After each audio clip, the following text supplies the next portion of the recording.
How's it going, everyone? In this video, we're going to show you how to test the NOx sensor and also demonstrate all the features available in the NOx Tester Box app.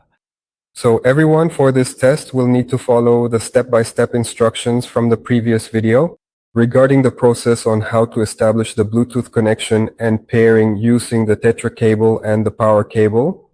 First, launch the software application and then configure this initial connection right here. So we're going to click on connect, right? So everyone, here's the software we have, right? Probe test, right? Which is the NOx sensor, and there's also the catalytic efficiency test. Currently, we are performing the jump pump test, the specialized MTEC pump test, a comprehensive OBD reading, the ammonia sensor test, and the particulate probe test, followed by the null test and the MAN temperature sensor check. Additionally, we also have here in the upper right corner the official YouTube icon, which serves as a direct link where you can find our extensive library of videos filled with lots of professional tips and helpful daily guidance for all your technical needs and troubleshooting requirements. We also have our dedicated help channels right here, where you can easily find support. You can easily interact and communicate with our support team, the comprehensive technical support. Here we have the specific location where all your detailed reports are stored, which you will generate during the tests if you have created them. So this is exactly where they are saved. Here we have the settings menu where you can conveniently modify and update the preferred language of the app. You can also click here on the eye. This is detailed software information where you can see the version of the equipment you are currently using. For example, here is the software version of the app, the VS, which is the version of the software and the hardware components, right? And the VS software of the equipment. You can see which version is there. So what's the focus of this video here? It's to test the NOx sensor, right? That's what it's for. You will need to get the cable that matches the sensor you want to test. In this case, we are going to test an Iveco sensor, okay? So I'm going to get this cable for you. All right, guys, to test this sensor, we're going to use the YN004 cable, right? So to test this Iveco NOx sensor, we're going to use this cable, right? Which is the Mercedes box, delivery sprinter, Iveco, Fiat, MAN, okay? It's the specific cable for this sensor. So we're going to establish the electrical connection here on the sensor, all right? And here on the specialized Tetra interface cable, we're going to connect it directly to the sensor and then to the probe afterwards, okay? Always for the purpose of bench testing, we're going to use the probe here after the equipment is set up, all right? Just a reminder, on the bench power supply, you'll need to adjust the voltage. Depending on the sensor you're testing, if it's a 24-volt sensor, you'll set it to 24 volts. If it's a 12-volt sensor, we need to set it to a slightly higher voltage, which is 14.5, as that's its working voltage. So here we're going to click on probe test. Now it's searching for the sensor, configuring the network, and establishing the connection. Note, do not use the OBD cable for this test. This is a bench test of the NOx sensor. So at this point, the sensor is heating up, right? Notice that the current on our bench power supply has already increased, right? Its heater has turned on. So the sensor is going to reach its operating temperature, right? And as soon as it heats up, it will then show us the current status. Okay, right?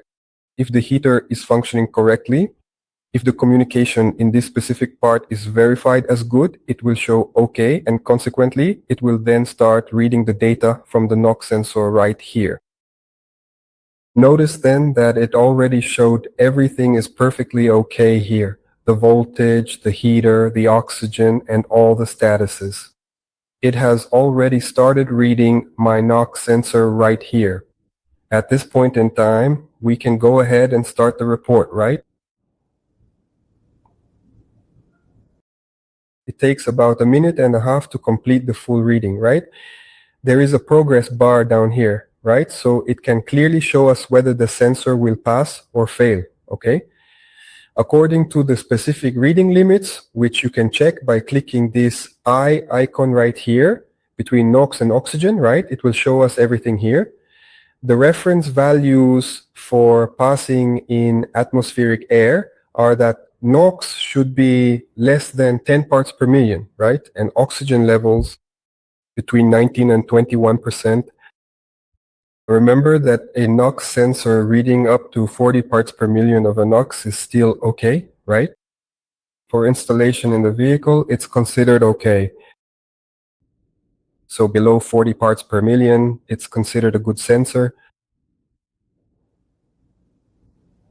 So it's very intuitive and clear. You will readily notice that the NOx is,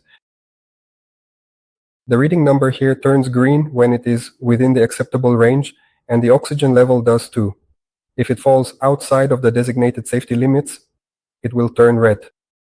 So our report here, the one we generated, showed as approved, meaning it's within the limits. So now we're going to come here and generate the report.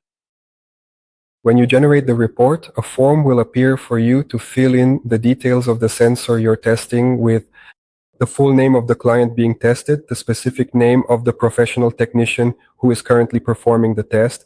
And then once these details are recorded, in your personal workshop, you also carefully write down the work order corresponding to this test, the equipment's serial number. It is captured automatically. Right here, we have the sensor's part number, which you can easily enter right here.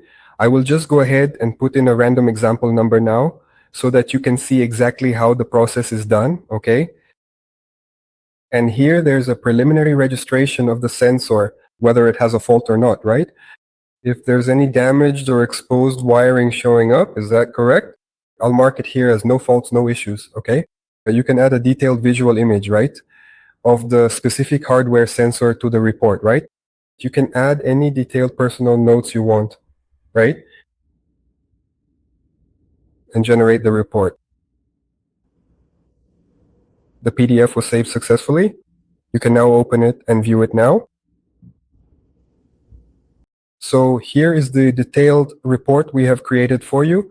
You can print a physical copy, present it to your clients, or keep it stored for reference and internal control within your workshop. Continuing here on this specific screen, we have the detailed testing procedure, right? Which is exactly how you will carry out the various tests, as well as the specific measurement values required for the process. And the detailed evaluation of results. So there's a document here that you can follow as a procedure. And we also have this here on the graph screen. We are able to zoom in on the data reading. You can enlarge the values here so you can see them better. By clicking here then on the probe info, you can see detailed information about the sensor that's being used, right? It can identify the sensor, for example. This is an Iveco Euro 5 probe, right? With a light Iveco probe, okay? So folks, we're wrapping up here. I hope you enjoyed it. You saw that it's really easy to test the NOx sensor on the bench, right? But don't forget to follow our channel and turn on notifications so you don't miss the next videos.